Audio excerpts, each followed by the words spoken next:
धियो यो नः प्रचोदयात्। ॐ भूर्भुवः स्वः तत्सवितुर्वरेण्यं भर्गो देवस्य धीमहि धियो यो नः प्रचोदयात्। ॐ भूर्भुवः स्वः तत्सवितुर्वरेण्यं भर्गो देवस्य धीमहि धियो यो नः प्रचोदयात्। तूने हमें उत्पन्न किया, पालन कर रहा है तू। तुझसे ही पाते प्राण हम, दुखियों के कष्ट हरता है तू। तेरा महान तेज है, छाया हुआ सभी स्थान।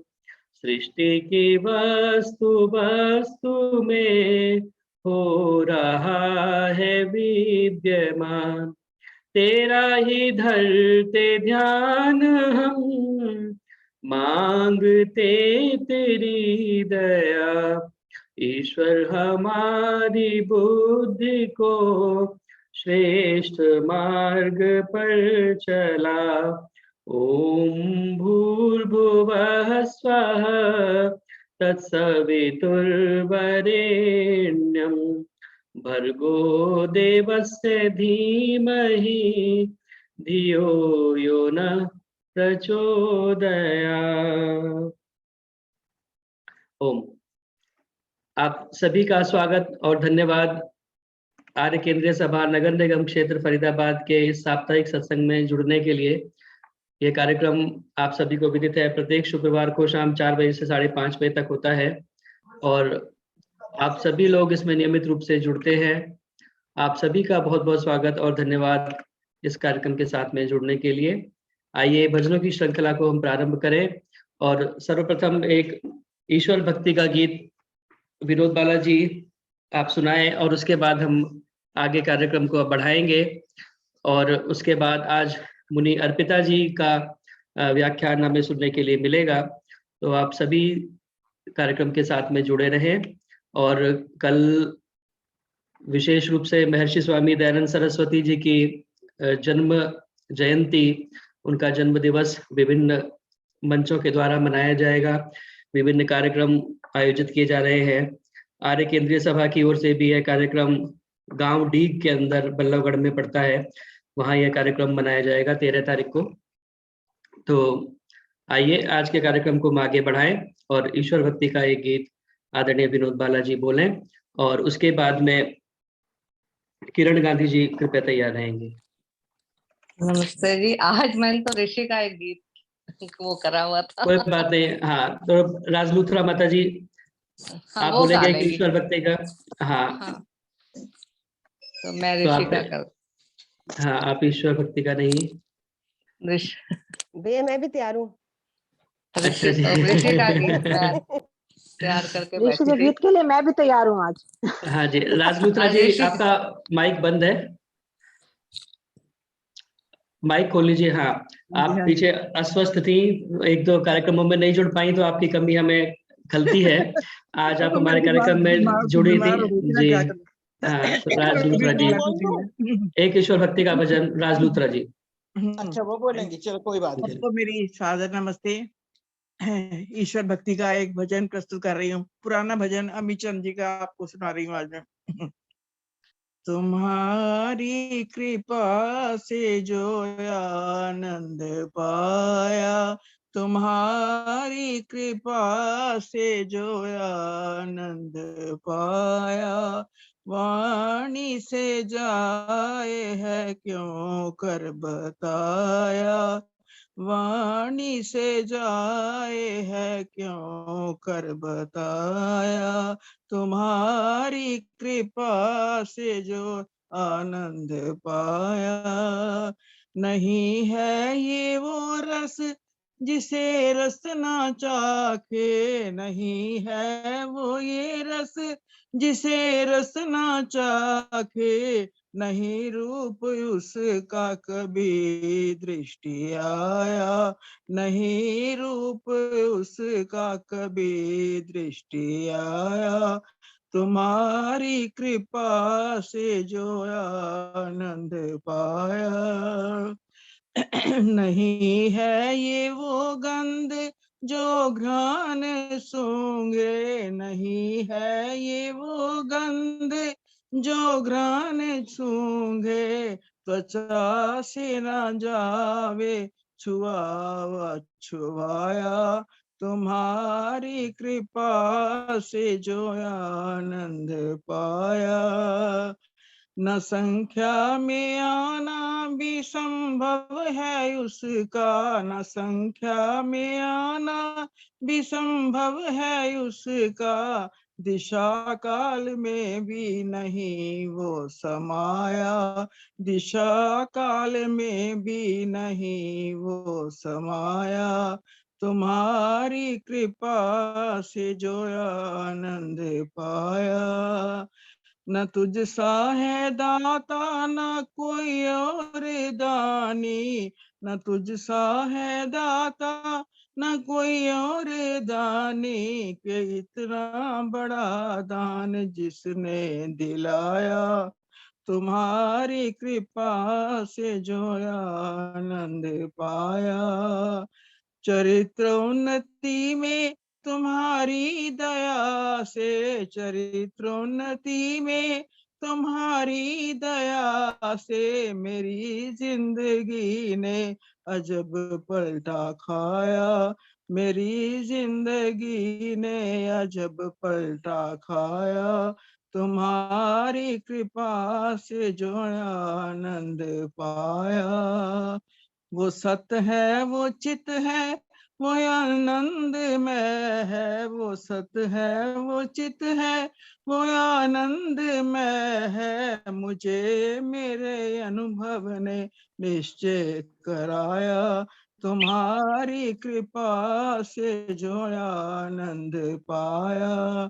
तो अंत में कहा है अमी चंद गूंगे की रसना के सदृश, अमी चंद गूंगे की रसना के सदृश, वो कैसे बतावे के क्या रस उड़ाया, वो कैसे बतावे के क्या रस उड़ाया, तुम्हारी कृपा से जो आनंद पाया, वो वाणी से जाए है क्यों कर बताया, तुम्हारी कृपा से जो आनंद पाया।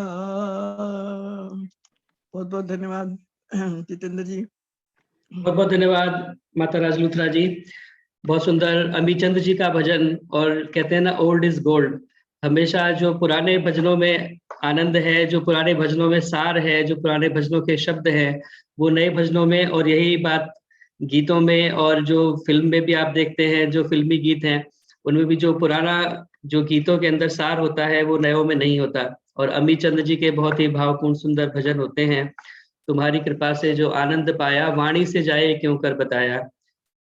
क्योंकि कहते हैं कि वाणी बोल नहीं सकती, वाणी बोल सकती है, वाणी देख नहीं सकती, लेकिन आनंद जो है वो आत्मा का विषय है। जो आत्मा से आनंद अनुभव होता है वो वाणी से बताना बहुत मुश्किल है, उसको अनुभव ही किया जा सकता है केवल। अपाम मध्य दस्तिवांसम तृष्णा विदत जरितारम। कहते हैं कि आनंद स्रोत बह रहा पर तू उदास है, अचरज है जल में रह के भी मछली को प्यास है।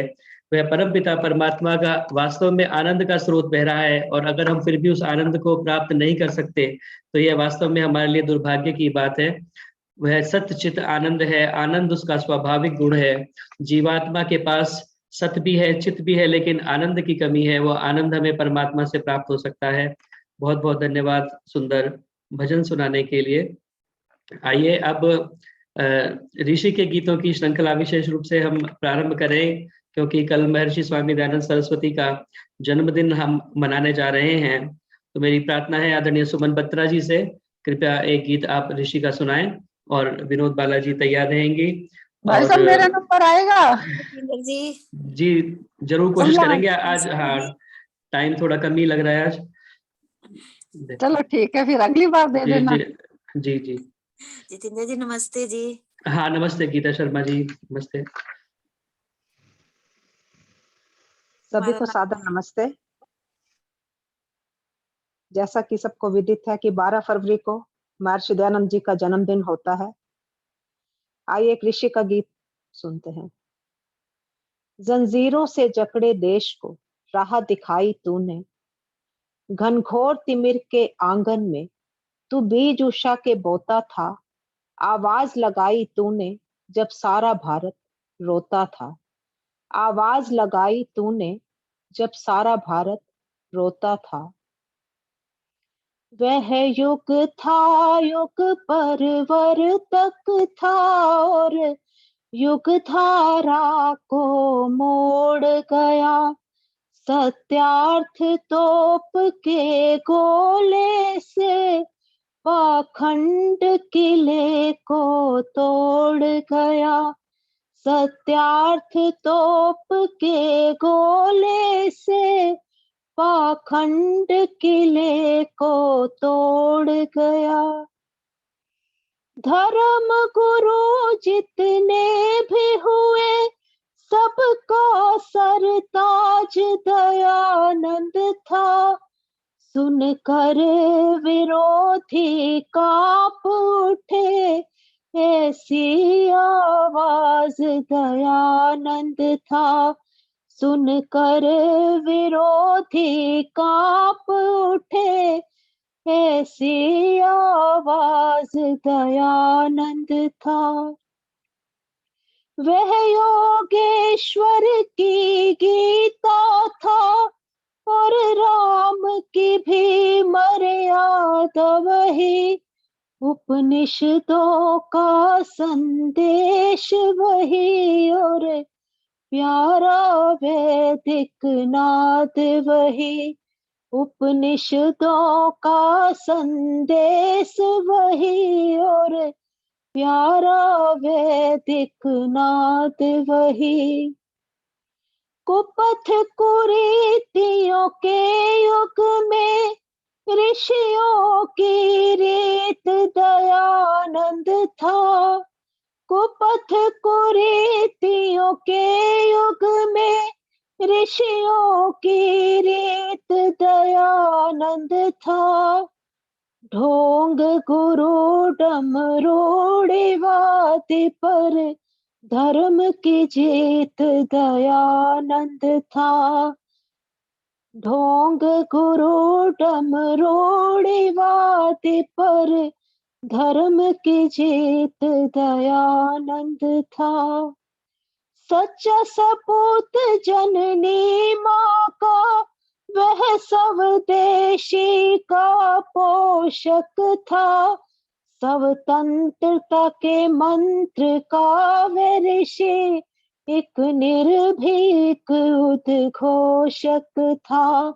सुनकर विरोधी कांप उठे, ऐसी आवाज दयानंद था। ध्यान से सुन हिंदू जाति, तेरा गौरव गान दयानंद था। जो सदियों बाद मिली तुझको, ऐसी आवाज दयानंद था। जो सदियों बाद मिली तुझको, तेरी पहचान दयानंद था। वह गंगा जितना पावन था और हिमगिर जितना ऊंचा था। वह पृष्ठ नहीं, अध्याय नहीं, योगी इतिहास समूचा था। वह पृष्ठ नहीं, अध्याय नहीं, योगी इतिहास समूचा था। वह युग था, युग परिवर्तक था और युग धारा को मोड़ गया। सत्यार्थ तोप के गोले से पाखंड किले को तोड़ गया, सत्यार्थ तोप के गोले से पाखंड किले को तोड़ गया, पाखंड किले को तोड़ गया। धन्यवाद जी, बहुत बहुत समय देने के लिए। बहुत बहुत धन्यवाद सुमन बत्रा जी, बहुत सुंदर ऋषि दयानंद का गीत आपने सुनाया। वह युग था, युग प्रवर्तक था और वास्तव में युग की धारा को उसने मोड़ने का कार्य किया। जहां लोग घोर पाखंड, आडंबर और मिथ्याचार के अंदर फंसे हुए थे, उसने आकर के हमें वापस बताया कि आइए वापस वेद की तरफ हम लौटे और वेद के रास्ते पर चलने से ही वास्तव में कल्याण होगा। वेद की ज्योति जिसने जगाई विमल, भक्ति सिखलाई शिव सच्चिदानंद की, मंत्र स्वाधीनता का पढ़ाया प्रथम, कुप्रथा भिन्नता भेद की बंद की, नारियों को दिलाया उचित स्वत्व फिर, की प्रगति मंद पाखंड छल छंद की, आदि नर नारियों प्रेम से बोलिए, जय उसी पूज्य ऋषिवर दयानंद की, जय उसी पूज्य ऋषिवर दयानंद की, जय उसी पूज्य ऋषिवर दयानंद की। हम सभी मिलकर के उस ऋषि का आज जय घोष करते हैं, जयगान करते हैं, जिसने आकर के समाज को एक नई दिशा दी और पूरी मानव जाति के ऊपर अपने उपकार किए। बहुत बहुत धन्यवाद। आइए अब प्रार्थना है विनोद बालाजी से, आप अपना भजन सुनाएं और उसके बाद में रचना वर्मा जी कृपया तैयार हैं। भजन मैं बोलूंगी आज जी, कोशिश करेंगे। आज तो बड़ा समस्या लग रही है, वैसे देखते हैं जी। सभी को सादर नमस्ते जी। आइए कृषि का भजन सुनते हैं। दिल चलो टंकारा की गलियों में घूमे, दिल चलो टंकारा की गलियों में घूमे, महर्षि की यादों की मस्ती में झूमे, महर्षि की यादों की मस्ती में झूमे। हो कल्पनाओं के सुनहरे महल बनाएंगे, मन की आंखों में निराले ख्वाब सजाएंगे, इस धरा की मिट्टी को नजरों से चूमे, इस धरा की मिट्टी को नजरों से चूमे, दिल चलो टंकारा की गलियों में घूमे, मैं ऋषि की यादों की मस्ती में झूमे। पवन का झोंका कहीं से शायद आ जाए, पवन का झोंका कहीं से शायद आ जाए, हर तरफ वातावरण रंगीन बना जाए, हर तरफ वातावरण रंगीन बना जाए, कुछ मजा मिल जाएगा महकी खुशबू से, कुछ मजा मिल जाएगा महकी खुशबू से, दिल चलो टंकारा की गलियों में घूमे, मैं ऋषि की यादों की मस्ती में झूमे, मूल शंकल के सरकते नन्हे पाँवों में, छन छनन बजते घुंघरुओं की सदाओं में, बम बम छिप जाती है शिव के डमरू में, दिल चलो टंकारा की गलियों में घूमे, मैं ऋषि की यादों की मस्ती में झूमे, उन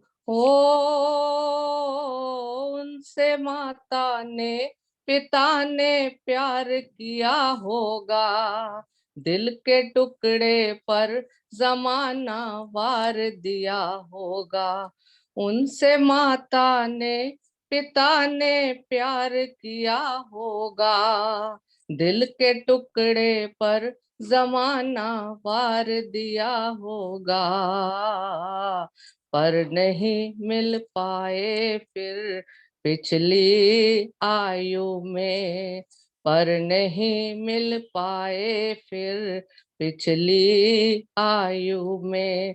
दिल चलो टंकारा की गलियों में घूमे, मैं ऋषि की यादों की मस्ती में झूमे। ओ जो महामानव कभी नर जीवन पाते हैं, ओ जो महामानव कभी नर जीवन पाते हैं, उनके बचपन में बड़े लक्षण दिख जाते हैं। पथिक उनकी दुनिया में मचती हैं धूमें, पथिक उनकी दुनिया में मचती हैं धूमें। दिल चलो टंकारा की गलियों में घूमे, महर्षि की यादों की मस्ती में झूमे। दिल चलो टंकारा की गलियों में घूमे, महर्षि की यादों की मस्ती में झूमे। धन्यवाद जी। बहुत बहुत धन्यवाद विनोद बालाजी, सुंदर गीत आपने सुनाया। पथिक जी का लिखा हुआ और टंकारा की गलियों में आपने हमें पहुंचा दिया।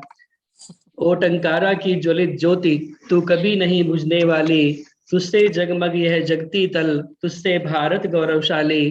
तू दमक रही दुनिया भर में, तू चमक रही रन में वन में, अभ्युदय और निश्रेयस बन तू रमी हुई जग जीवन में। उस टंकारा की गलियों में आपने हमें घुमाया और एक झलक वहां की दिखाई। बहुत बहुत धन्यवाद, बहुत स्वागत। हाँ, नमस्ते नंबर प्रेम पात्रा जी, नमस्ते जी। आज मुश्किल नंबर आ पाएगा, आज लिस्ट लंबी है और समय अब खत्म होने की ओर है, 4:30 बज चुके हैं और केवल 2-3 गीत का समय हमारे पास है।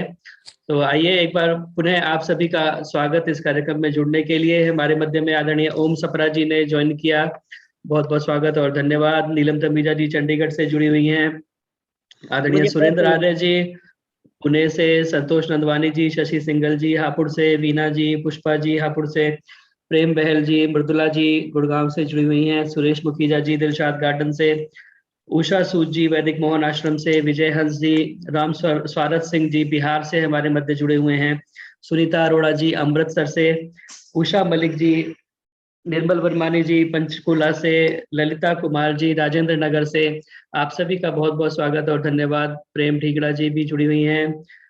आइए रचना वर्मा जी से मैंने प्रार्थना की थी एक गीत, आदरणीय रचना वर्मा जी, और उसके बाद में किरण गांधी जी आप कृपया तैयार रहेंगे। हाँ जी, सभी को साझा नमस्ते जी। बहुत सुंदर प्रोग्राम चल रहे हैं। ऋषि का गीत गाना है ना जी? हाँ बेटर है, ठीक है जी। चाहता है ये दिल तो दयानंद को ही चाहता है, ये दिल तो दयानंद को ही चाहता है। ऋषि गीत गाने को जी चाहता है, हो ऋषि गीत गाने को जी चाहता है, ये दिल तो दयानंद को ही चाहता है। तड़प थी ऋषिवर को वैदिक धर्म की, तड़प थी ऋषिवर को वैदिक धर्म की, रगों में बहाने को जी चाहता है, रगों में बहाने बहाने को जी चाहता है, जी चाहता है, ये दिल तो दयानंद को ही चाहता है। हुई एक मुद्दत बुझा एक दीपक, हुई एक मुद्दत बुझा एक दीपक, चंद आंसू बहाने को जी चाहता है, आंसू बहाने बहाने को जी चाहता है, जी चाहता है। ये दिल तो दयानंद को ही चाहता है। निगाहों से ओझल हुए हैं दयानंद, निगाहों से ओझल हुए हैं दयानंद, तसव्वुर में लाने को जी चाहता है, तसव्वुर में लाने को जी चाहता है, जी चाहता है। ऋषि गीत गाने को जी चाहता है, जिए भी मरे भी वे दुनिया की खातिर, जिए भी मरे भी वे दुनिया की खातिर, हकीकत बताने को जी चाहता है, हकीकत बताने को जी चाहता है, जी चाहता है। ऋषि गीत गाने को जी चाहता है, क्षमा त्याग सेवा दया का जज्बा, क्षमा त्याग सेवा दया का जज्बा, जमाने में लाने को जी चाहता है, जमाने में लाने को जी चाहता है, जी चाहता है। ये दिल तो दयानंद को ही चाहता है, ऋषि गीत गाने को जी चाहता है, ऋषि गीत गाने को जी चाहता है। धन्यवाद जी, हमें देने के लिए बहुत बहुत धन्यवाद।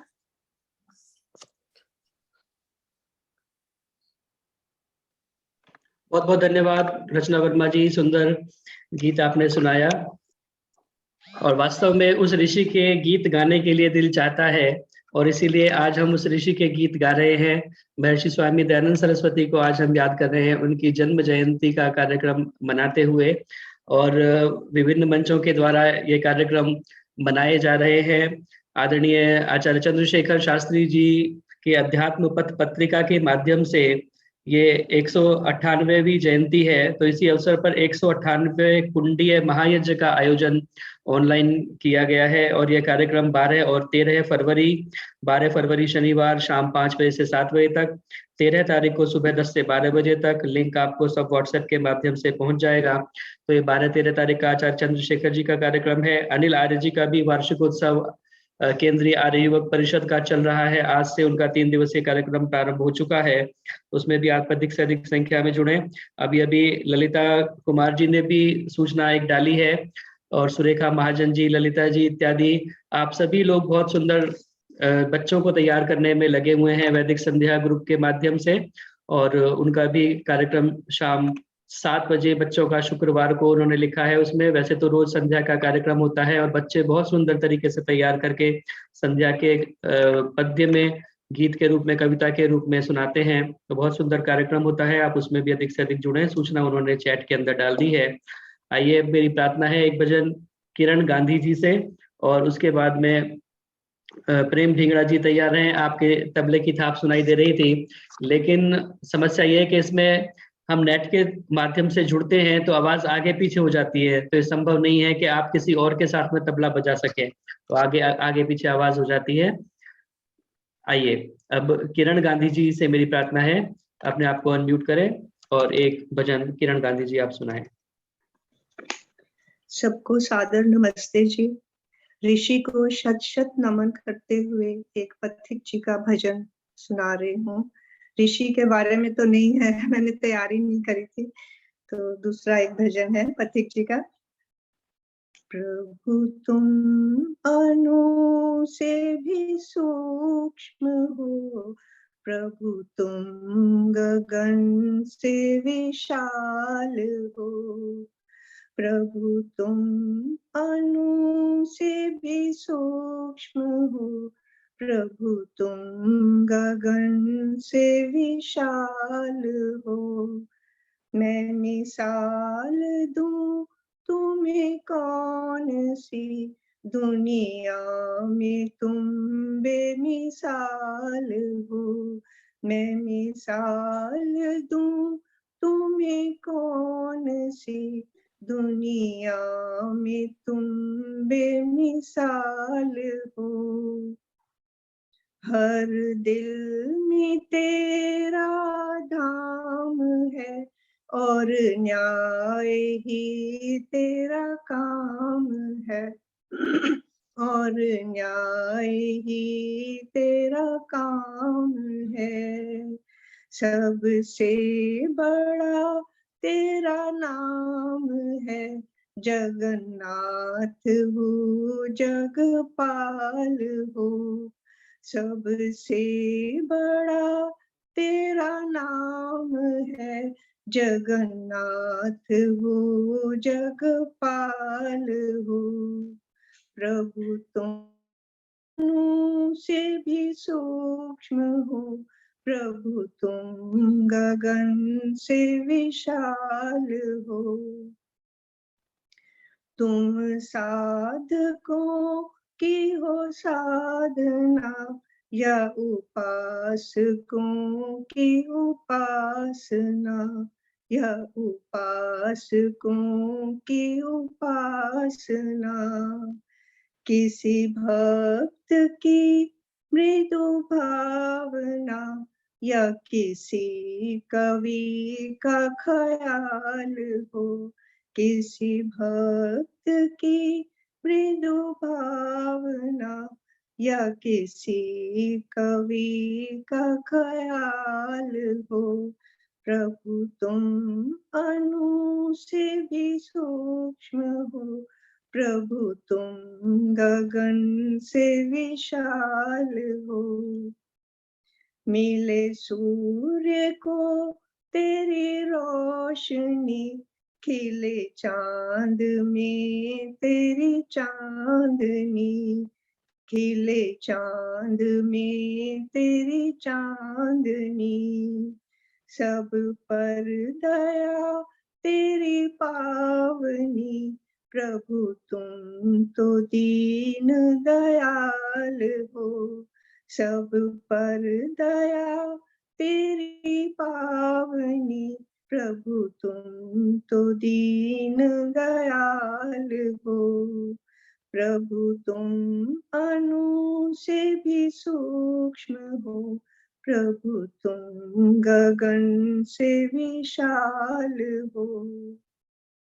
तुझ पर किसी का न जोर है, तेरा राज ही सभी ओर है, तेरा राज ही सभी ओर है। तेरे हाथ सबकी डोर है, तुम ही जिंदगी तुम ही काल हो। तेरे हाथ सबकी डोर है, तुम ही जिंदगी तुम ही काल हो। प्रभु तुम अणु से भी सूक्ष्म हो, प्रभु तुम गगन से विशाल हो।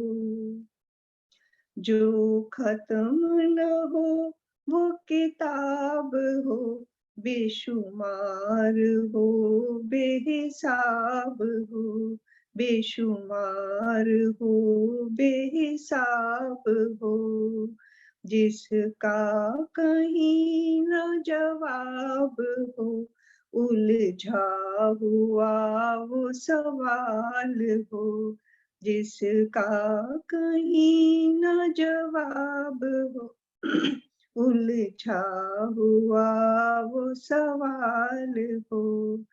प्रभु तुम अणु से भी सूक्ष्म हो, प्रभु तुम गगन से विशाल हो, कोई नर तुझे न रिझा सका, तेरा पार कोई न पा सका, तेरा पार कोई न पा सका, न पथिक वो गीत ही गा सका, जिसमें तेरा सुर ताल हो, न पथिक वो गीत ही गा सका, जिसमें तेरा सुर ताल हो। प्रभु तुम अणु से भी सूक्ष्म हो, प्रभु तुम गगन से विशाल हो, मैं मिसाल दूं तुम ही कौन सी, दुनिया में तुम बेमिसाल हो, दुनिया में तुम बेमिसाल हो, दुनिया में तुम बेमिसाल हो। बहुत बहुत धन्यवाद जी समय देने के लिए। बाई चांस कल मेरा भी जन्मदिन है 12 फरवरी को ही होता है। चलिए, बहुत बहुत धन्यवाद किरण गांधी जी, और अग्रिम शुभकामनाएं आपको जन्मदिन की। महर्षि स्वामी दयानंद सरस्वती के जन्मदिन के जी अवसर पर आपका भी जन्मदिन है, बहुत बहुत धन्यवाद। आइए, अब समय तो समाप्त हो चुका है और आज बहुत कम भजन हो पाए। एक भजन केवल प्रेम डिंगड़ा जी को मैंने कह रखा है, तो एक छोटा सा भजन प्रेम डिंगड़ा जी आप बोलें, और उसके बाद में हम आदरणीय मुनि अर्पिता जी के उद्बोधन को सुनेंगे। बहुत सारे नाम मैंने लिखे हुए थे, लेकिन समय बहुत जल्दी बीत जाता है और भजन भी कई बार लंबे लंबे होते हैं, तो समय उसमें और भी ज्यादा लग जाता है। तो आज ऐसा ही कुछ रहा, केवल 3-4 ही भजन आज हो पाए। तो मेरी प्रार्थना है आदरणीय प्रेम डिंगड़ा जी से वो अपना भजन सुनाए। और जितेंद्र उसके जी नमस्ते, मैं फरीदाबाद से निर्मल डावरा बोल रही हूँ। प्लीज लिंक भेज दिए, प्लीज लिंक भेज दिया करिए प्लीज। हाँ, निर्मल डावरा जी, आपका एक बार मोबाइल नंबर मुझे दोबारा चैट में डाल दीजिए, मैं एक बार इंश्योर कर लूंगा कि आपके पास भी लिंक चला जाए। मेरे को डालना नहीं आ रहा है। चलिए, कोई बात नहीं, मैं ले लूंगा आपका, फिर 7 सेकंड से ले लूंगा। ठीक है, चलिए। हाँ, नमस्ते। अब प्रेम डिंगड़ा जी को भजन बोलने दीजिए, समय और लग जाएगा, पहले ही समय कम है। समय जी। कम है, तो मैं भी हाँ बस जी। छोटा सा ही भजन रख रही हूँ, एक ऋषि दयानंद का। तो क्या करूँ, ये कंबकत हाथ है ना जो रुकते नहीं है जितेंद्र जी। जी, मैं समझ बज सकता जाता है हूँ अपने आप ही। जी। चलिए, बोलो महर्षि दयानंद की जय हो। जो वेदों का पुजारी था उसे प्रणाम करते हैं, जो योगी निर्विकारी था उसे प्रणाम करते हैं, जो शिक्षा का पुजारी था उसे प्रणाम करते हैं, जो टंकारा निवासी था उसे प्रणाम करते हैं, जो टंकारा निवासी था उसे प्रणाम करते हैं। खुशियों की भरमार है टंकारा में, हाँ टंकारा में, खुशियों की भरमार है टंकारा में, हाँ जी हाँ टंकारा में, बहती जीवन धार है टंकारा में, हाँ जी हाँ टंकारा में, ओ बहती जीवन धार है टंकारा में, हाँ जी हाँ टंकारा में। मिलकर सारे भक्त जनों ने सुंदर ट्रस्ट बनाया,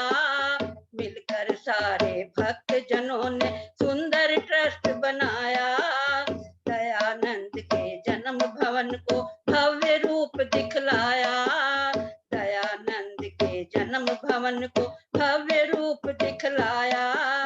यादगार दमदार है टंकारा में, हाँ जी हाँ टंकारा में, यादगार दमदार है टंकारा में, हाँ जी हाँ टंकारा में। ओ खुशियों की भरमार है टंकारा में, हाँ जी हाँ टंकारा में।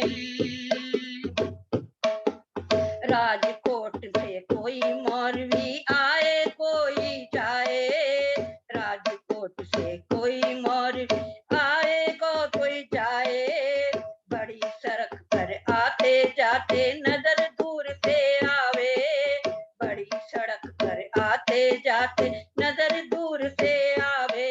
बना दयानंद द्वार है टंकारा में, हाँ जी हाँ टंकारा में। ओ बना दयानंद द्वार है टंकारा में, हाँ जी हाँ टंकारा में। बहती जीवन धार है टंकारा में, हाँ जी हाँ टंकारा में। ऋषिवर की इस जन्म भूमि का है अंदाज निराला, ऋषिवर की इस जन्म भूमि का है अंदाज निराला। करके दूर अंधेरे को हर दिल में करे उजाला, करके दूर अंधेरे को हर दिल में करे उजाला। सूरज का व्यवहार है टंकारे में, हाँ जी हाँ टंकारे में। ओ सूरज का व्यवहार है टंकारे में, हाँ जी हाँ टंकारे में। ओ खुशियों की भरमार टंकारे में, हाँ जी हाँ टंकारे में। उपदेशक विद्यालय बच्चों को विद्वान बनाए, उपदेशक विद्यालय बच्चों को विद्वान बनाए। वेदों की शिक्षा को सारी दुनिया में फैलावे, वेदों की शिक्षा को सारी दुनिया में फैलावे। विद्या का भंडार है टंकारा में, हाँ जी हाँ टंकारा में। ओ विद्या का भंडार है टंकारा में, हाँ जी हाँ टंकारा में। ओ खुशियों की भरमार है टंकारा में, हाँ जी हाँ टंकारा में। जो भी अपने खाली मन की झोली लेकर आता, जो भी अपने खाली मन की झोली लेकर आता, वेद ज्ञान के हीरे मोती भर कर वापस जाता, वेद ज्ञान के हीरे मोती भर कर वापस जाता। सबको मिलता प्यार है टंकारा में, हाँ जी हाँ टंकारा में। खुशियों की भरमार है टंकारा में, हाँ जी हाँ टंकारा में। बहती जीवन धार है टंकारा में, हाँ जी हाँ टंकारा में, हाँ जी हाँ टंकारा में। ओ हाँ जी हाँ टंकारा में। धन्यवाद जितेंद्र जी, बहुत बहुत धन्यवाद प्रेम ढींगड़ा जी। बहुत ही सुंदर गीत और टंकारा की झांकी आपने दिखाई, वहाँ पे क्या क्या बना हुआ है, कौन कौन से ट्रस्ट और सब बातें आपने की। हमारे मध्य में टंकारा श्री राजलूथरा माता जी बैठी हुई है, वो बहुत ज्यादा टंकारा के ट्रस्ट के साथ में और इन सारे उपक्रम जो वहाँ पर चलते हैं उसके साथ में जुड़ी हुई, और उन्होंने काफी समय टंकारा को दिया है। और आज भी वहाँ पर जो सिलाई कढ़ाई केंद्र लड़कियों का चल रहा है वो उनके मार्गदर्शन और निर्देशन में चलता है। तो आप सभी इस जो है यज्ञ में अपनी अपनी आहुति अपने अपने तरीके से दे रहे हैं। दयानंद के वचन सच्चे निभाने की करो कोशिश, दयानंद के वचन सच्चे निभाने की करो कोशिश। जो भूले मार्ग वेदों का बताने की करो कोशिश, जो ऋण ऋषिराज का बाकी चुकाने की करो कोशिश। बनो खुद आर्य जग को आर्य बनाने की करो कोशिश, बनो खुद आर्य जग को आर्य बनाने की करो कोशिश। कर्णवंतो विश्व माध्यम, यही हमारा उद्देश्य हो, तभी हम महर्षि स्वामी दयानंद सरस्वती के वास्तव में सच्चे अनुयायी बन सकेंगे और सच्ची उनको श्रद्धांजलि, उनको याद करने का जो प्रयोजन है वो हमारा सफल हो पाएगा। बहुत बहुत धन्यवाद। आइए अब भजनों की श्रृंखला को हमें विराम देना होगा क्योंकि समय आगे बढ़ गया है और मुनि अर्पिता जी को हमें सुनना है। बहुत सारे भजन के नाम मैंने लिखे हुए थे और आप लोग भी सुनाना चाहते थे, लेकिन आज समय के सीमा में रहते हुए वो आज नहीं संभव हो सका। आदरणीय गीता शर्मा जी जुड़ी हुई हैं, सुलोचना जी, संतोष जी, कमला हंस जी, किरण शर्मा जी, आशा जी, निर्मल विरमानी जी इत्यादि सबके नाम मैंने लिखे हुए हैं, लेकिन आज भजन नहीं हो पाया। तो आगे हम प्रयास करेंगे अगले शुक्रवार को फिर से। यह कार्यक्रम प्रत्येक शुक्रवार को होता है, तो जिनका क्रम आज भजन का नहीं आ पाया, आगे फिर हम प्रयास करेंगे। आइए एक बार पुनः आप सभी का मैं स्वागत करता हूं इस कार्यक्रम के साथ में जुड़ने के लिए। और मैंने बहुत सारे नाम लिए, लेकिन अपनी दोनों माताओं का नाम मैं भूल जाता हूं लेना। माता सरला गुप्ता जी पलवल से और लाज गुप्ता जी, आप दोनों भी इस कार्यक्रम के साथ में जुड़ी हुई हैं। आपका भी स्वागत और धन्यवाद जुड़ने के लिए। अरुणा मुखी जी दिलशाद गार्डन से, प्रोफेसर जेसी आर्य जी बेंगलोर से जुड़े हुए हैं। आदरणीय हरिश्चंद्र बजाज जी हमारे बहुत ही अच्छे विद्वान हैं, वो हमारे साथ में जुड़े हुए हैं। माता रुक्मणी टुटेजा जी, भाई अवनीश मैत्री जी जयपुर से हमारे मध्य उपस्थित हैं। आप सभी का इस कार्यक्रम से जुड़ने के लिए बहुत बहुत स्वागत। जिनका नाम कई बार लिया जाता है, कई बार रह जाता है, तो उन सभी का बहुत बहुत स्वागत इस कार्यक्रम में जुड़ने के लिए। सामान्य निर्देश आप सभी को विदित हैं, दोहराने की आवश्यकता नहीं। कार्यक्रम फेसबुक पर भी लाइव चल रहा है, वहां पर भी आप इस कार्यक्रम को देख सकते हैं। बाद में भी जाकर के उसको लाइक करें, कमेंट करें, शेयर करें, ताकि अधिक से अधिक लोगों तक यह कार्यक्रम पहुंच सके। और जो लोग पहली बार इस कार्यक्रम से जुड़े हैं, अपना परिचय मोबाइल नंबर सहित आप चैट बॉक्स में लिख करके जाएं, ताकि हम आपको इस कार्यक्रम की रिकॉर्डिंग और आगामी कार्यक्रमों की सूचना पहुंचा सकें। स्वेच्छानुसार दान देने के लिए मेरा मोबाइल नंबर है, इस पर फोन पे, पेटीएम, यूपीआई इत्यादि के माध्यम से आप अपना सात्विक दान दे सकते हैं। इस बीच में आदरणीय संतोष मदान जी की ओर से 500 रुपए प्राप्त हुए हैं, धन्यवाद। आइए अब हम स्वागत करते हैं अर्पिता मुनि जी का। और उससे पूर्व एक सूचना और भी बता दूं मैं आपको। आदरणीय रचना आहूजा जी हमारे मध्य में जुड़ी हुई हैं, प्रधाना दिल्ली महिला प्रांतीय सभा की, और आज उनकी वैवाहिक वर्षगांठ है। तो आदरणीय मुनि अर्पिता जी के उद्बोधन के बाद में हम उनको शुभकामनाएं देंगे वैवाहिक वर्षगांठ की। अब मैं स्वागत करना चाहता हूं, हमारे मध्य में आदरणीय मुनि अर्पिता जी उपस्थित हैं और बहुत ही सुंदर आध्यात्मिक चर्चा हम उनके माध्यम से महीने के प्रत्येक महीने के दूसरे शुक्रवार को हम उनसे सुनते हैं। तो आज हमारे मध्य उपस्थित हैं, पूरा समय वो हमें देती हैं। अपने व्यस्त कार्यक्रम में से बहुत सारी कक्षाएं आपकी चलती हैं, लेकिन अपने व्यस्त कार्यक्रम में से भी आप हमें समय देती हैं। बहुत बहुत धन्यवाद जुड़ने के लिए। और मेरी उनसे प्रार्थना है कि अपने आध्यात्मिक मार्गदर्शन के द्वारा हम सभी को लाभान्वित करें। आदरणीय मुनि अर्पिता जी।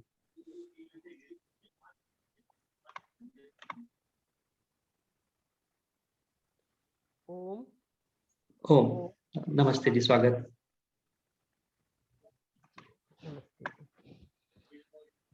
बहुत अच्छा कार्यक्रम चल रहा था। ऋषि को सभी स्मरण कर रहे थे गीतों के माध्यम से। बहुत अच्छे सभी के विचार, सभी के भजन सुने। आइए कुछ ईश्वर के संबंध में चर्चा करें। एक बार सभी सीधे होकर बैठिए, उस परम पिता परमात्मा के मुख्य नाम ओम का एक बार उच्चारण करेंगे। ओम।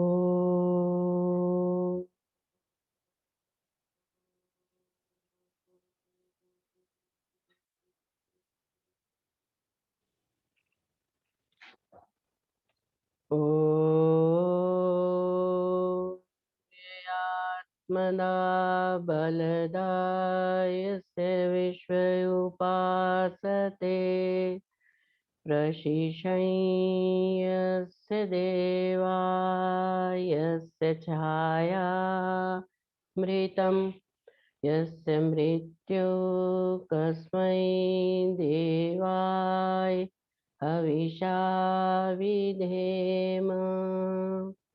ओम शांति शांति शांति।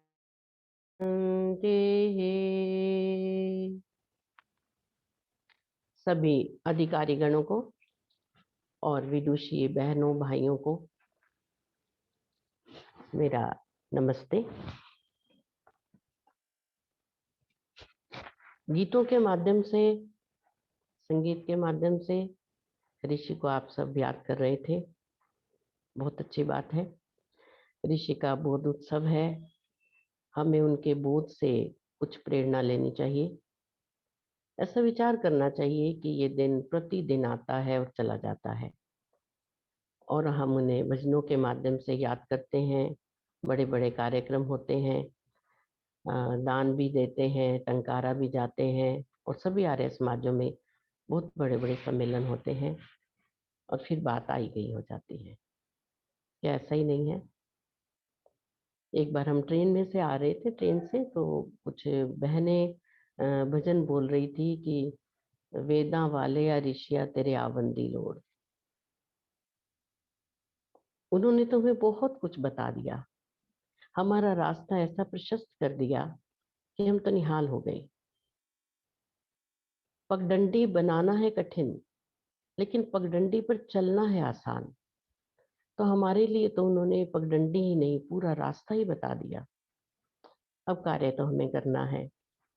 ऋषि तो बहुत कुछ करके चले गए, हम बहनों के लिए, समाज के लिए, वेदों के लिए, शास्त्रों के लिए बहुत कुछ किया ऋषि ने। और हम तो कई बार कक्षा में कहते हैं कि ये जो विशेष विशेष अवसर हैं, उत्सव के रूप में हम मनाते हैं, ये भी मनाने चाहिए, बहुत अच्छी बात है। हम अपने ऋषि मुनियों को स्मरण करते हैं, लेकिन हम जब सत्यार्थ प्रकाश की कक्षा पढ़ते हैं, हम प्रतिदिन स्मरण करते हैं। हमारे लिए कोई ऐसा विशेष दिन ही नहीं है कि किसी दिन स्मरण करें और किसी दिन छोड़ दें, प्रतिदिन। और कभी कभी तो ऐसा लगता है कि ऋषि ने हमें ऐसा मार्ग दिखाया कि सत्यार्थ प्रकाश में ऐसा कुछ भी नहीं छोड़ा जो हमारे जीवन से संबंधित ना हो, सब विषयों पर प्रकाश डाला। तो सत्यार्थ प्रकाश को लेकर तो मैं बहुत ही भावुक हो जाती हूँ, और मुझे ऐसा लगता है कि सत्यार्थ प्रकाश को तो मैं सिर पे रख के यदि नाचूं भी, तब भी मैं उनका ऋण नहीं उतार सकती, ऐसा लगता है कभी कभी। तो ऋषि का बहुत बहुत हम कोटि कोटि धन्यवाद करते हैं। कभी कभी जब हम ईश्वर के संबंध में चर्चाएं करते हैं, तो मैं एक पुस्तक पढ़ रही थी। उस पुस्तक में एक आचार्य जी ने कहा कि मेरे पास एक उच्च कोटि के विद्वान बैठे हुए थे। उन्होंने मुझे बड़ी निकटता से पूछा कि ये बात किसी को कहना नहीं, मैं बहुत उपदेश करता हूँ, उपदेश सुनता भी हूँ, कहीं आपको क्या सचमुच लगता है कि ईश्वर कण कण में विद्यमान है? ये एक बहुत बड़े विद्वान की बात है। तो उनके मित्र कहने लगे कि निसंदेह, क्या तुम्हें संदेह है इस बात पर कि ईश्वर नहीं है? कहते नहीं, संदेह तो नहीं है। जब साधक लोग और जब श्रोतागण पूछते हैं कि इसको सिद्ध करो, तो सिद्ध करने में कुछ कठिनाई सी होती है, तो उनको हम बता नहीं पाते कि वास्तव में ईश्वर कण कण में विद्यमान है। तो उन्हें ये भी कहा जाता है कि हमें ये शब्द प्रमाण है, हमारे पास वेद, हमारे गुरुजनों ने हमें बताया, हम इसका अनुभव कर रहे हैं, तो आपको संदेह क्यों हो रहा है? बात वास्तव में ठीक है। आप विचार करके देखिए, कहीं ऐसा तो नहीं कि हम बस जो प्रवचनों में सुनते हैं और सुनने वाले की प्रति जो हमारी श्रद्धा है, बस उसमें विश्वास रख के हम कहते हैं कि ठीक है, जो वो कह रहे हैं ठीक है। क्या आप उसको प्रमाणित नहीं करना चाहेंगे? क्या ईश्वर की अनुभूति नहीं करना चाहेंगे? या ये शब्द ज्ञान ही हमारे प्रति जीवन का एक आलंबन है? पता नहीं कितनी बार हमने जन्म लिए, कितनी बार और लेंगे, किस किस योनि में गए, और इस बार हम मनुष्य योनि में हैं। तो इस बार हम बड़े सौभाग्यशाली भी हैं कि हम ऋषि का गुणगान कर रहे हैं, हम वेदों के साथ संबंध है, हम उपासना करते हैं, हम स्वाध्याय करते हैं। लेकिन ईश्वर के संबंध में हम जो जो कुछ भी सुनते हैं, क्या आपके मन में कभी ऐसा बैठकर एकांत में ऐसा विचार नहीं हुआ कि हम उसको अनुभूत करके देखें? किसी विद्वान ने, विदुषी ने, या बड़े बड़े आचार्यों ने, सन्यासियों ने हमें बहुत से उपदेश दे दिए कि ईश्वर ऐसा है, ईश्वर ऐसा है, ईश्वर ऐसा है। हमने कहा ठीक है जी, सत्वचन जैसा आप कह रहे हैं सही है, आप कोई झूठ थोड़े ना बोलेंगे, आपने इतने शास्त्र पढ़े हुए हैं, तो आप ठीक ही कह रहे हैं। लेकिन ऐसा नहीं, ऐसे बात नहीं बनेगी। वो बालक बुद्धि नहीं है। बालकों को ये बात कही जा सकती है जैसा हम कह रहे हैं वैसा मान जाओ, लेकिन बालक जब बड़े होते हैं तो कहते हैं नहीं, हम नहीं मानते, हमें तो इस बात का प्रमाण चाहिए, प्रूफ चाहिए। तो आइए ईश्वर के संबंध में थोड़ा सा, हमारे पास प्रमाण तो नहीं है लेकिन हम भी एक विचार करते हैं। उपनिषद में, ये पहला उपनिषद है ईशोपनिषद, उसमें पहले ही जो हमारा मंत्र कह ले, ईशावास्यविदम सर्वम के माध्यम से क्या कहा कि ईश्वर संसार के कण कण में विद्यमान है। कण कण में विद्यमान से तात्पर्य जड़ चेतनादिकों में विद्यमान है। वह सर्वत्र विद्यमान है और सदा से है और सदा रहेगा। उसके लिए कोई भूत भविष्य वर्तमान नहीं है। कब से सृष्टि उत्पन्न हुई हम नहीं जानते। सृष्टि का प्रलय होगा ये कुछ हम शास्त्रों से जानते हैं। तो जब प्रलय होगा तब भी ईश्वर है। जब सृष्टि बनी ही नहीं, बनाने वाला ही परमात्मा है। हमारा वैदिक सिद्धांत त्रैतवाद पर आधारित है, परमात्मा, आत्मा और प्रकृति। तो परमात्मा ने इस सृष्टि की रचना की। हम सभी पढ़ते हैं, बहुत बार सुन चुके हैं। परमात्मा रचनाकार अवश्य है, लेकिन उसके पास पदार्थ नहीं था कि वो सृष्टि को कैसे बनाता।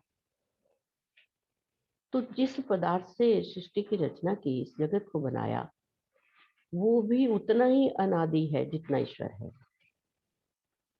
ऐसा नहीं कि पहले ईश्वर था, फिर इस प्रकृति को बनाने का मटेरियल आया, फिर कुछ देर बाद जीवात्माएं आई।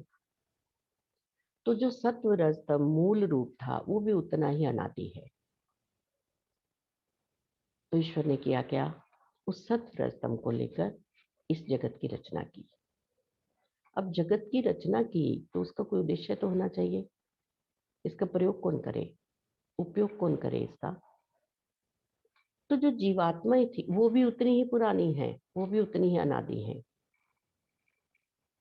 तो इन जीवात्मा को इस प्रकृति से ही निर्मित शरीर प्रदान किए, जैसे आपके और हमारे। तो एक तो पदार्थ है परमात्मा, जो सर्व इस सृष्टि की रचना करने वाला, जो सभी स्थानों पर विद्यमान है, जो चेतन है, जो कर सकता है, जिसने किया। और दूसरी तरफ है ये प्रकृति, जो जड़ है, जो उत्पन्न होती है और नष्ट होती है। जो चीज उत्पन्न होती है वो नष्ट होती है। तो ये जो प्रकृति है, इसका जो मूल रूप है वो उत्पन्न नहीं होता, वो तो अनादि है। लेकिन इससे जो भी पदार्थ बने हैं वो उत्पन्न हुए हैं। उत्पन्न कर रहा है तो हम बोलते हैं ना। तो जो उत्पन्न हुआ है वो नष्ट होगा। लेकिन हम अपने मनुष्यों की बात करते हैं, इतर योनियों को छोड़कर। हम लोग इतना ज्ञान समझते हैं कि परमात्मा भी है, जीवात्माएं भी है और प्रकृति भी है। तो हम एक तरफ ईश्वर से जुड़े हुए हैं और एक तरफ प्रकृति से। आनंद किस में आता है? यदि ईश्वर के इतने गुणों का गान हम सचमुच स्वीकार करते हैं तो हमें आनंद किस में आना चाहिए? परमात्मा में या प्रकृति में? हमें तो प्रकृति में आनंद आ रहा है। इसी मंत्र में आगे का कस्य स्वित धनम, ये धन किसका है? यहाँ पर मुख्य रूप से धन की बात कह दी गई, लेकिन धन के साथ साथ आप प्रकृति की समस्त पदार्थों को जोड़ लीजिए, समस्त विषयों को जोड़ लीजिए। तो ये धन किसका है? भाई हम तो हमारा समझते हैं, हम कमा रहे हैं, हम उसको अर्जन कर रहे हैं, हम उसको सहेज कर रख रहे हैं, तो फिर इसका स्वामी कोई और थोड़े ना हो जाएगा, हम ही तो हैं। ऐसा ही है ना? हम मन में यही तो विचार करते हैं कि ये धन किसका है? हमारा है। कोई हमसे कुछ छीन कर तो दिखाए, कोई एक सुई भी ले जाए तो हमें लगता है कि तो हमारी थी, लेकर आओ उसे वापस। लेकिन ये मंत्र क्या कह रहा है? विचार करो, कस्यस्वित् धनम, ये धन किसका है? तो धन शब्द को मुख्य रूप से क्यों कहा? किसी और वस्तु को क्यों नहीं कहा कि ये फ्रिज किसका है, ये बेड किसका है, ये अलमीरा किसकी है? ऐसा क्यों नहीं कहा? क्योंकि सब कुछ धन से ही हम प्राप्त करते हैं। और आप यदि सचमुच विचार करेंगे तो हमारा मुख्य उद्देश्य ही धन अर्जन है, हम ऐसा समझते हैं। आप देखिए ना, जब से संतान उत्पन्न होती है तो माता पिता को यही चिंता रहती है कि ये बड़ा होकर क्या बनेगा, अभी जॉब करेगा या फिर कोई व्यापार करेगा, इसके लिए धन चाहिए, धन इकट्ठा करो।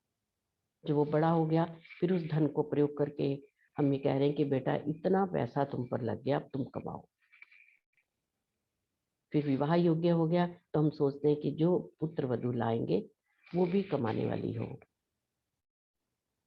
फिर दोनों जने इकट्ठा करने लगे धन। फिर वो धन इकट्ठा करते करते करते करते बीच की स्थितियों को छोड़ देते हैं हम, तुम्हारे पास ढेर लग गया धन का। तो अब बताइए फिर हमारे जीवन का उद्देश्य क्या हुआ? जितना समय हम धन को इकट्ठा करने में हम लगाते हैं, उसके रक्षण करने में, उसकी देखभाल करने में, और कहीं वो इधर उधर ना हो जाए उसमें, और उसको बढ़ाने में, कि उतना समय हम ईश्वर प्राप्ति में लगाते हैं? नहीं। क्यों नहीं लगाते? कारण है, क्योंकि धन के लिए जो हम प्रयास करें वो दिखाई दे रहा है, वो दिख रहा है कि 1 महीना जॉब करने पर इतने लाख रुपए आ गए, इतना व्यापार करने पर इतना पैसा है, लेकिन ईश्वर से जुड़ने के बाद कुछ नहीं दिखता। ऐसा समझते हैं आप? ऐसा क्यों समझते हैं हम? यही अविद्या है, यही अज्ञान है। जब तक हम इस मनुष्य योनि की सार्थकता को नहीं समझेंगे तब तक एक जन्म नहीं, अनेकों जन्म, अनेकों योनियां, अनेकों बार ऐसे ही आएंगे और ऐसे चले जाएंगे। ऐसे ही हो हल्ला करते हुए, धन को इकट्ठा करते हुए ऐसे इकट्ठा करेंगे और ऐसे छोड़कर चलेंगे। हमने धन को इकट्ठा किया तो हम ही तो स्वामी हैं, हम ही तो स्वामी होना चाहिए, हमारी चीज है वो, बहुत मेहनत की इसके पीछे। यदि हम धन के स्वामी तो ये हमारा होना चाहिए ना। तो क्या हमारा हुआ? राजा रामचंद्र जी भी छोड़कर चले गए, कृष्ण भी छोड़कर चले गए, बड़े बड़े साधु सन्यासी भी छोड़कर चले गए, टाटा बिरला भी छोड़कर चले गए, और बड़े से बड़ा व्यक्ति जिसको हम ऐसा सुनते हैं कि वो पूरे वर्ल्ड में नंबर 2 पर है, नंबर 3 पर है, नंबर 10 पर है, कोई नहीं लेकर गया, ले जा नहीं सकता। जब वो छोड़कर चला जाता है तब पीछे वाले कहते हैं कि वाह, देखो इसने अपने जीवन में कितना धन कमाया, उसका आनंद भी नहीं लिया। एक व्यक्ति था, शायद हमने बात पता नहीं किस कक्षा में की थी। एक राजा था। अब राजाओं का काम तो यही है कि पड़ोसी राज्य को जीते और उसका धन दौलत सब अपने अधीन कर ले। तो वो इस संबंध में खूब उसने अपनी सेनाएं बनाई हुई थी, और वो इतना अपने रानी को और अपने बच्चों को भी समय नहीं दे पाता था। खूब धन एकत्रित किया हुआ उसने। तो धन एकत्रित किया, एक बार ऐसे ही पड़ोसी राजा के साथ कोई लड़ाई हो रही थी, उसमें वो मारा गया। युवा था राजा। तो सब लोगों ने देखा कि एक वहां उस राजा के दरबार में एक व्यक्ति था, वो भी युवा था और राजा का बड़ा चहेता था और सारा कारोबार संभालता था। तो सब दरबारियों ने मिलकर कहा कि रानी ये युवा है, इसका विवाह इससे कर दिया जाए। तो उससे कर दिया, चलो कोई अनहोनी बात नहीं थी, कोई बात नहीं।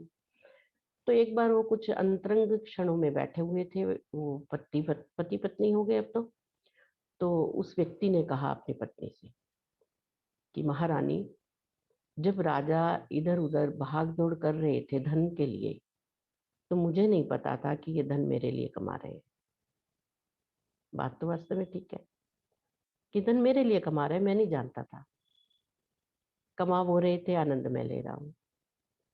ऐसी एक गोबरीला कीड़ा होता है, गोबरीला, उससे गोबर की गंध में बड़ा स्वाद आता है। तो वो सुबह से शाम तक गोबर को इकट्ठा करता रहता है, ऐसे गोल गोल बना लेता है उसको, और वो इतना बड़ा बना लेता है उसको कि उसको धकेल धकेल कर अपना जो उसका घर है, जिस छेद में वो रहता है, वहां ले जाता है। वहां ले जाकर देखते कि ये तो मेरे घर में ही नहीं घुस रहा इतना धन जो भी मैंने इकट्ठा किया है, और उसे वहीं छोड़कर वो भीतर चला जाता है। क्या ये स्थिति हमारी नहीं? कोई और भी आप संसार में जितने भी उदाहरण देखते हैं, कोई टाइसन है, कोई टाटा बिरला है, कोई माइकल के संबंध में आपने सुना होगा कि माइकल ने अपने साथ लगभग 150 डॉक्टर्स की टीम रखी हुई थी।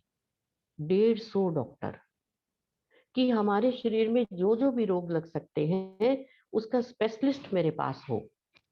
क्यों रखा हुआ था? कि मैं मरूं नहीं, मेरे पास इतना धन है। धनवान व्यक्ति कोई मर सकता है क्या?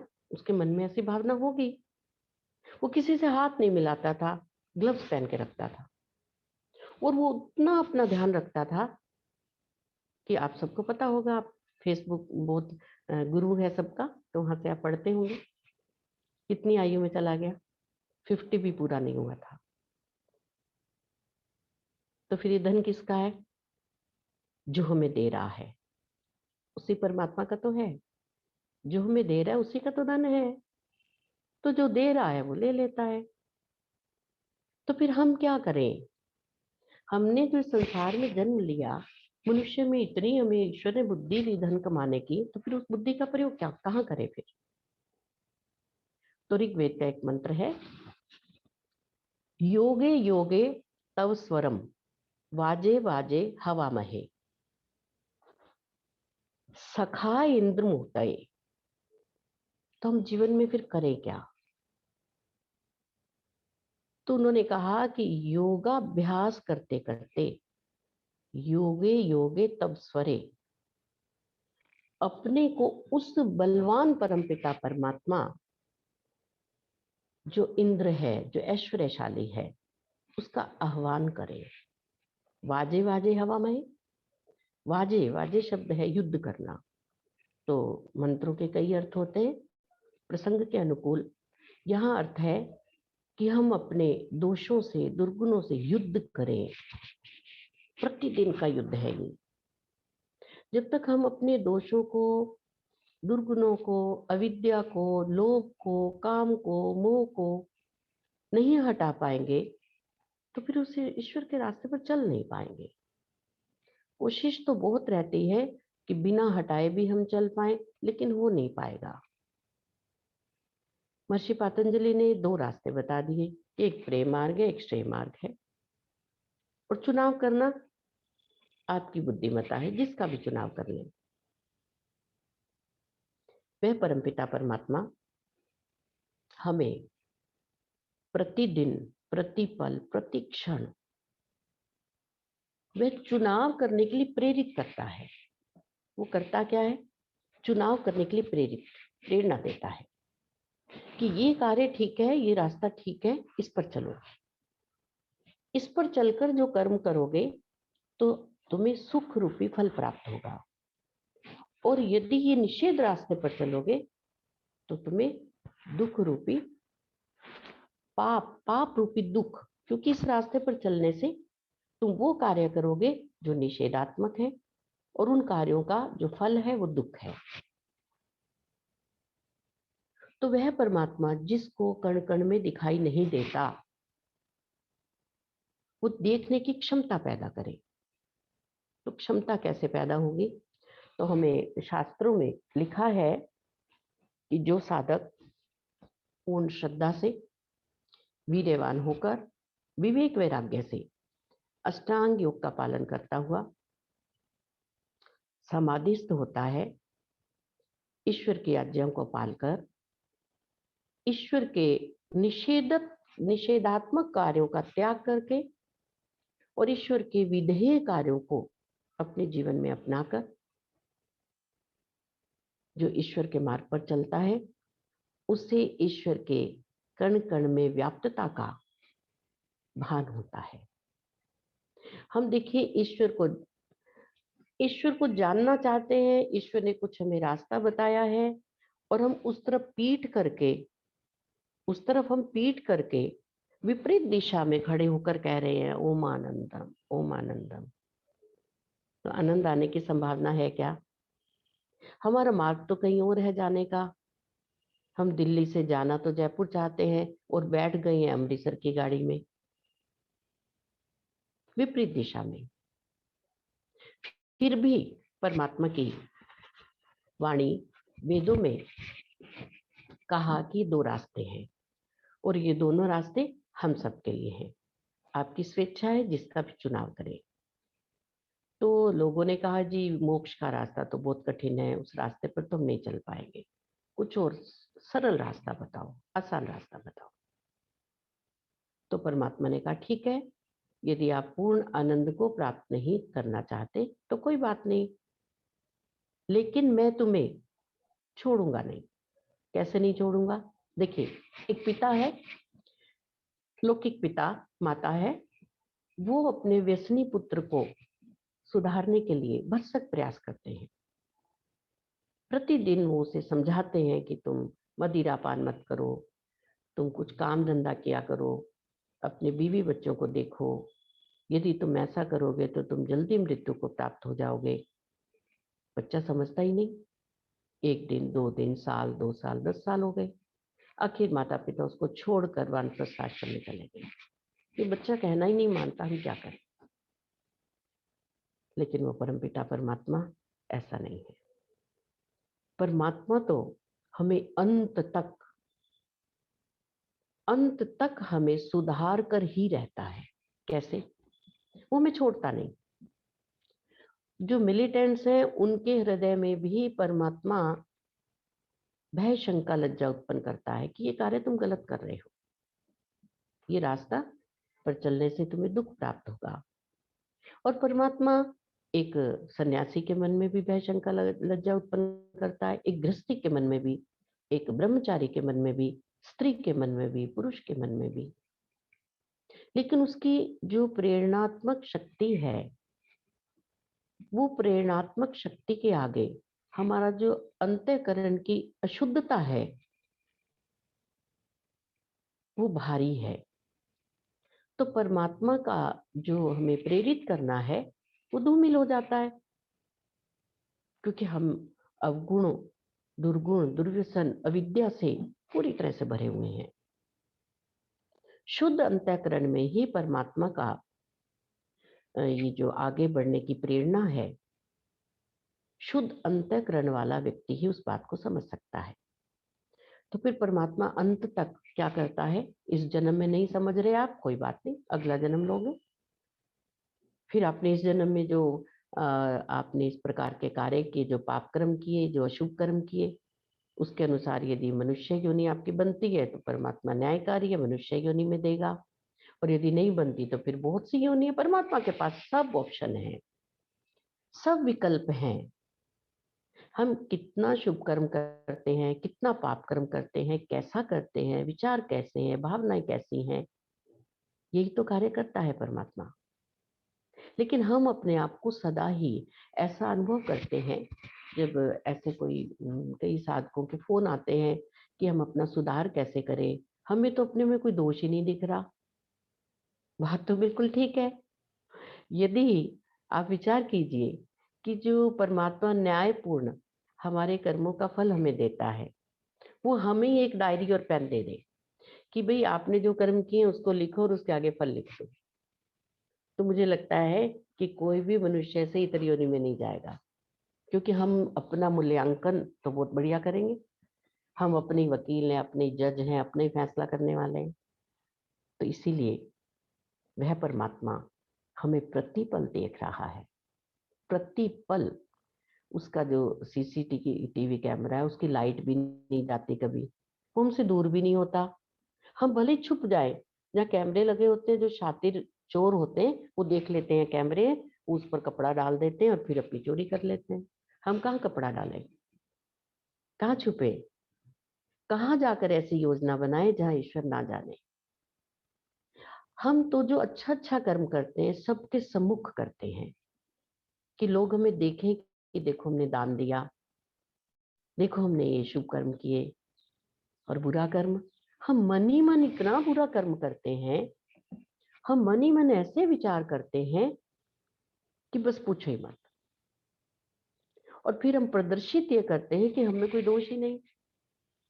और कभी कभी ऐसा आपने सुना होगा कि जब किसी की कोई मृत्यु का समय निकट आता है या कोई व्यक्ति मृत्यु को प्राप्त होता है तो हम यही कहते हैं कि वो बहुत अच्छे थे, वो प्रातःकाल उठ जाते थे, वो राम राम की माला जपते थे।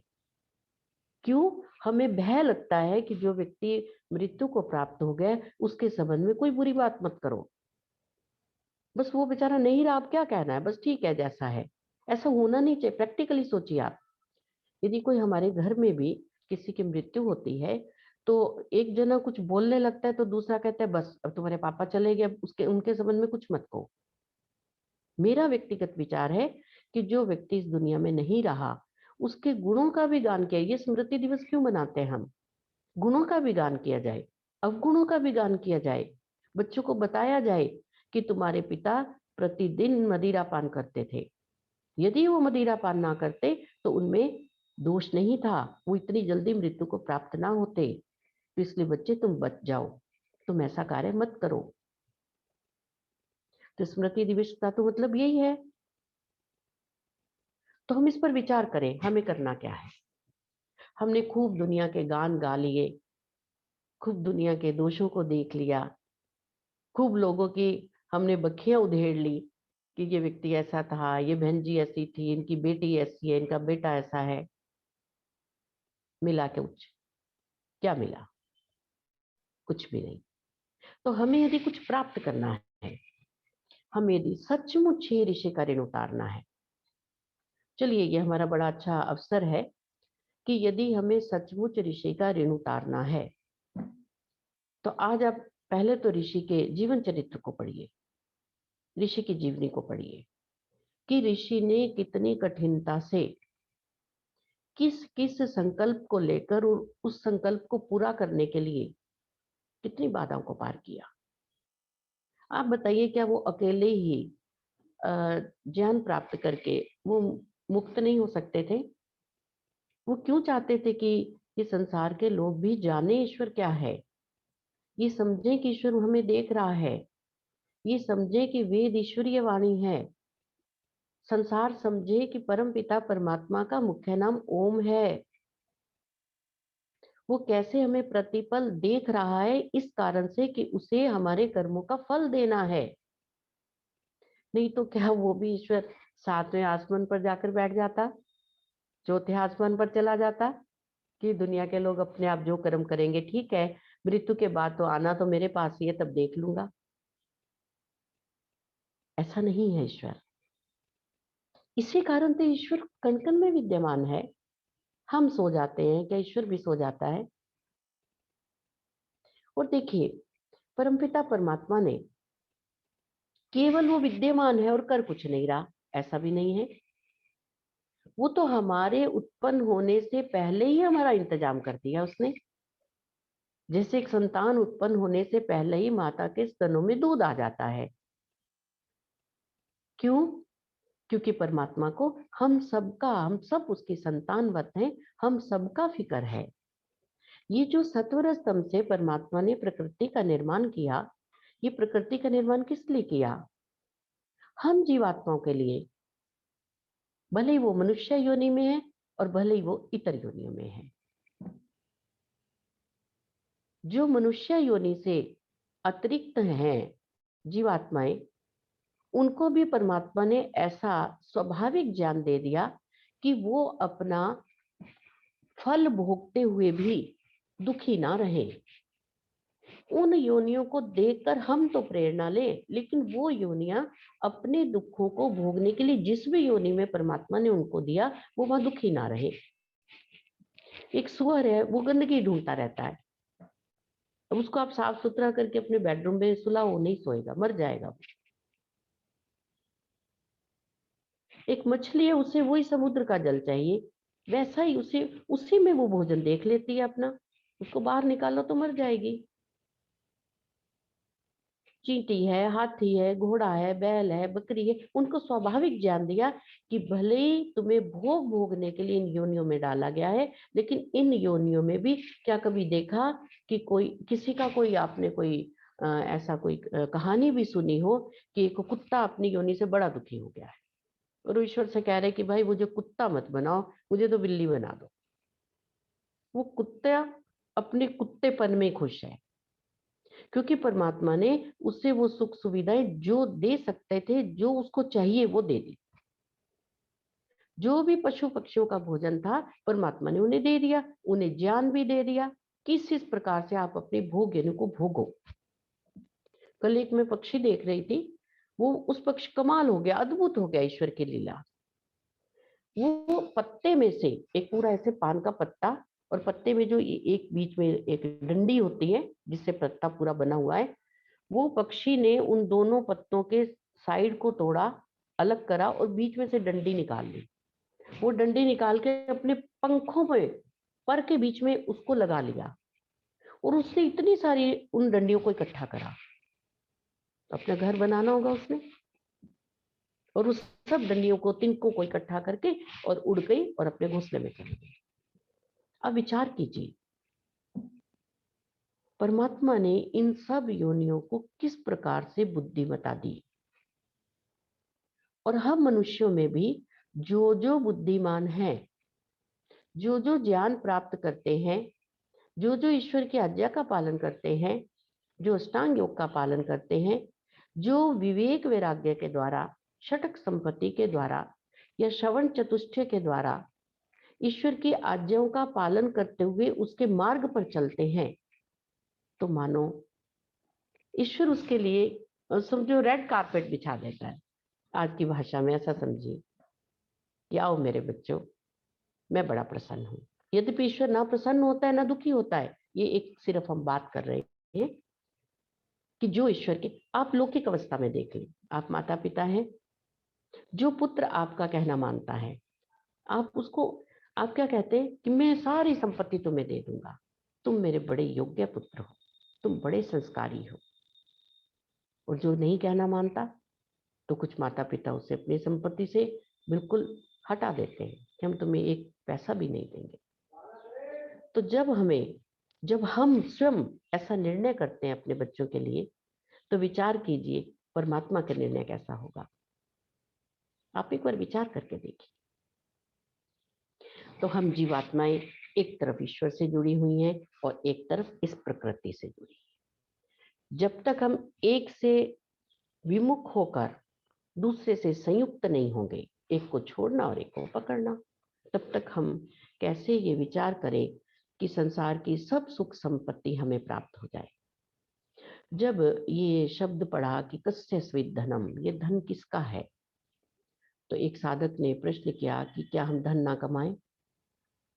यदि ऐसा है कि हमें सब कुछ छोड़ के चले जाना है, तो फिर हमें धन नहीं संग्रह करना चाहिए, नहीं कमाना चाहिए? तो देखो, शास्त्रों में तो लिखा है कि श्याम पतयो रही नाम, कि खूब धन संपत्ति कमाओ, खूब ऐश्वर्यशाली बनो। तो वेद की बात को समझिए, वेद क्या कहना चाहता है। अवश्य धन कमाओ। आपकी मानसिक स्थिति क्या है, आपने क्या उद्देश्य बनाया अपना? धन कमाने का उद्देश्य बनाया है तो धन कमाइए।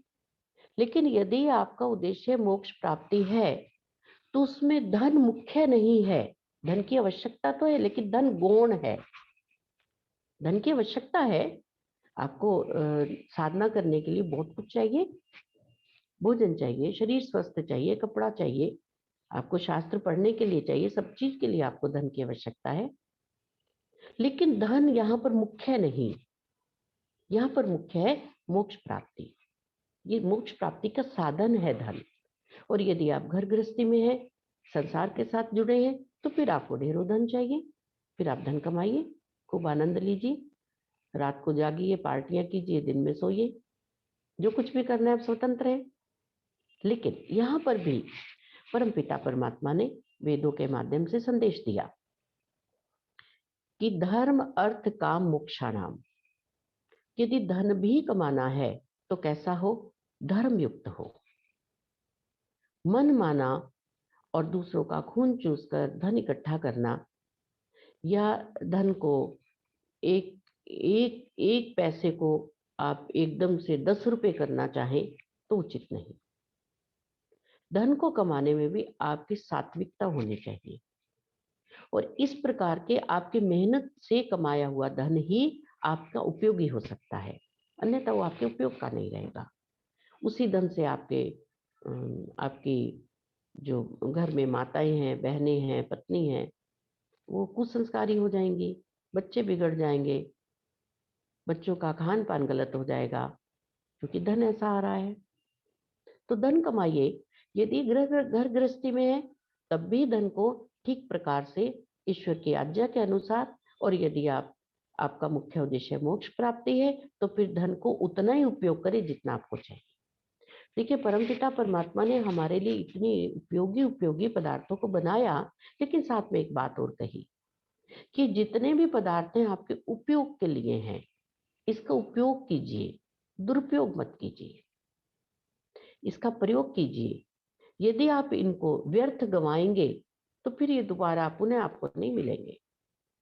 पहले माताएं कहा करती थी ना कि रोटी आप बीच में समय समाप्त हो गया है, ठीक है जी, तो आप ये वेस्ट नहीं करें। यदि आप व्यर्थ गंवाएंगे तो फिर आपको हानि होगी, आपको आगे कुछ नहीं प्राप्त होगा। तो इसी प्रकार से जो परमपिता परमात्मा हमें दे रहा है उसका हमें उपयोग करना है, और उन सभी पदार्थों को हमें साधन के रूप में समझकर मोक्ष प्राप्ति के लिए हमें उन सभी साधनों का प्रयोग करना है। प्रयत्न ये करना है कि हम इस जीवन में शास्त्रों का स्वाध्याय करें, अध्ययन करें, और उन शास्त्रों के द्वारा जिस रास्ते को परमात्मा प्रशस्त कर रहे हैं उस पर चलने का प्रयास करें। अपनी दिनचर्या को व्यवस्थित करें। व्यवस्थित दिनचर्या में आप ईश्वर प्राप्ति के लिए बहुत सा कार्य कर सकते हैं, और यदि आपका दिनचर्या व्यवस्थित नहीं है तो फिर आप चाहे जितना भी आपको समय मिल जाए वो समय कम है आपको। तो हमारे ऋषि मुनियों ने भी इन्हीं 24 घंटों में ईश्वर प्राप्ति के लिए साधना की।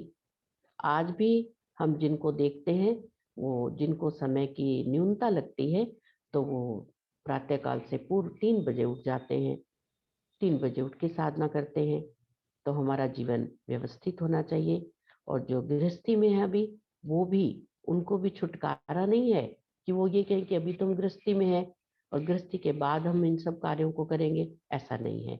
तो उन्हें भी ईश्वर की आज्ञा का पालन करते हुए अपने जीवन में परमपिता परमात्मा के जिन शास्त्रों को, जो हमारे आश ग्रंथ हैं, उनका स्वाध्याय करना है और अपने जीवन को ठीक ठीक रास्ते पर चलाना है।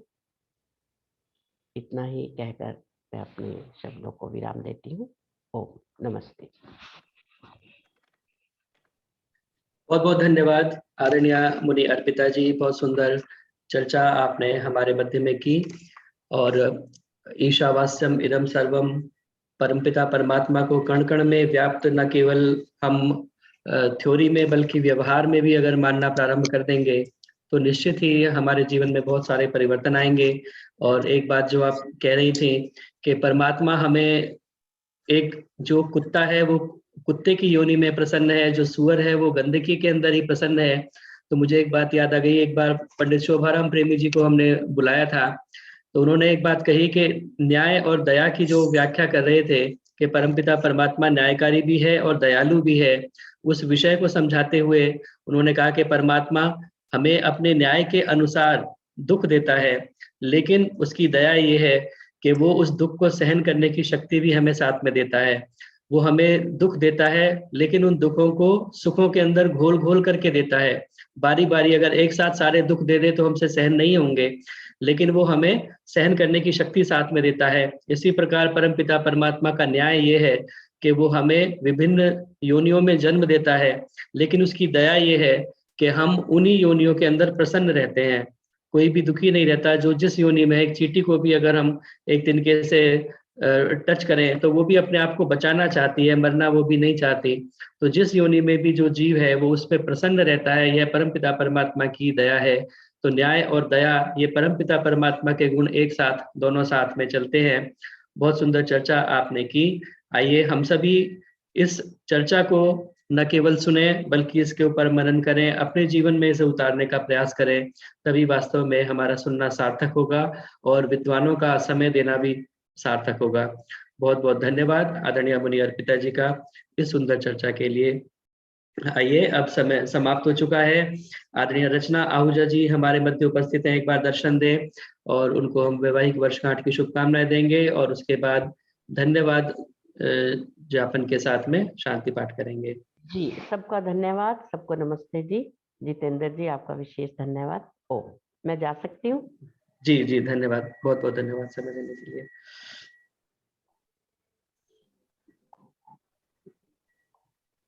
आदरणीय रचना आहूजा जी हमारे मध्य उपस्थित हैं क्या? हाँ जी, नमस्ते जी, नमस्ते। नमस्ते जी, वैवाहिक वर्षगांठ की बहुत शुभकामनाएं। आपके बहुत सारे मैसेज आ रहे हैं लेकिन आपका धन्यवाद कोई नहीं आया, तो मुझे डाउट हो रहा था कि आज है भी है, लोग ऐसे दिए जा रहे हैं। नहीं, मैंने धन्यवाद तो तुम्हें अभी नहीं किया है। जी रचना जी, बहुत बहुत बधाई हो आपको। धन्यवाद जी, धन्यवाद। वो मैं आज कोई फंक्शन था तो वहां गई हुई थी, मैंने खोल के भी नहीं देखा। अब घर जाऊंगी, खोल के देखूंगी, तब धन्यवाद करूंगी सबका। चलिए, बहुत बहुत शुभकामनाएं हम सभी की ओर से आपको वैवाहिक वर्षगांठ के। रचना बहन जी, धन्यवाद जी, धन्यवाद, धन्यवाद, बहुत बहुत बधाई। धन्यवाद। कहाँ घूम रहे हो? परिवार है ना, परिवार के प्रोग्राम चलते रहते हैं ना, फिर कभी कहीं जाना पड़ता है। अच्छी बात है, घूमते रहो, स्वस्थ रहो। चलिए, आपकी जोड़ी बनी रहे, प्यार से रहो दोनों। आज हमारे वो समधियों के घर में फंक्शन था, तो हम वहीं से सुबह 11 बजे के गए हुए थे, अब घर वापस जा रहे हैं। चलो ठीक है। चलिए, बहुत बहुत शुभकामनाएं आपको। और माता रुक्मणी जी हमारे प्रधान जी हैं आसपास, तो धन्यवाद करें और हम फिर शांति पाठ करके समापन करें आज। और किसी से करवा लो, वो नहीं कर पाएंगे। जी, कोई बात नहीं, कोई बात नहीं। तो आप सभी का एक बार पुनः हार्दिक धन्यवाद इस कार्यक्रम के साथ में जुड़ने के लिए। आप सभी नियमित रूप से इस कार्यक्रम के साथ में जुड़ते हैं, देश से, विदेश से, दिल्ली के फरीदाबाद से, गुड़गांव से, देश के विभिन्न कोनों से। आप सभी का बहुत बहुत हृदय की गहराइयों से धन्यवाद। जिनका नाम लिया जाता है, जिनका नाम नहीं लिया जाता, कई बार बहुत लंबी लिस्ट होती है, आप सभी का पुनः पुनः धन्यवाद। आदरणीय रजनी गर्ग जी हमारे मध्य जुड़ी हुई हैं, ईश्वर देवी जी, प्रेम मदान जी, उषा मलिक जी, आप सभी का बहुत बहुत धन्यवाद। आइए शांति पाठ करके समापन करें और उसके बाद अनौपचारिक चर्चा आप उसके बाद कर पाएंगे। ओम द्यौ शांतिरंतरिक्षं शांति, पृथिवी शांतिराप शांतिरौषधयः शांतिः, वनस्पतयः शांतिर्विश्वे देवा शांति, ब्रह्म शांति, सर्वं शांति, शांतिरेव शांति, सामा शांतिरेधि। ओम शांति शांति शांति। जय घोष के लिए आप अपने माइक ऑन कर सकते हैं। जो बोले सो अभय, सत्य सनातन वैदिक धर्म की जय हो। मर्यादा पुरुषोत्तम भगवान श्री रामचंद्र की, योगेश्वर भगवान श्री कृष्णचंद्र की, गुरुवर विजयानंद की, युग प्रवर्तक महर्षि प्रवर देव दयानंद की, भारत माता की, गौ माता का, आर्य समाज, वेद की ज्योति, ओम का झंडा, वैदिक ध्वनि,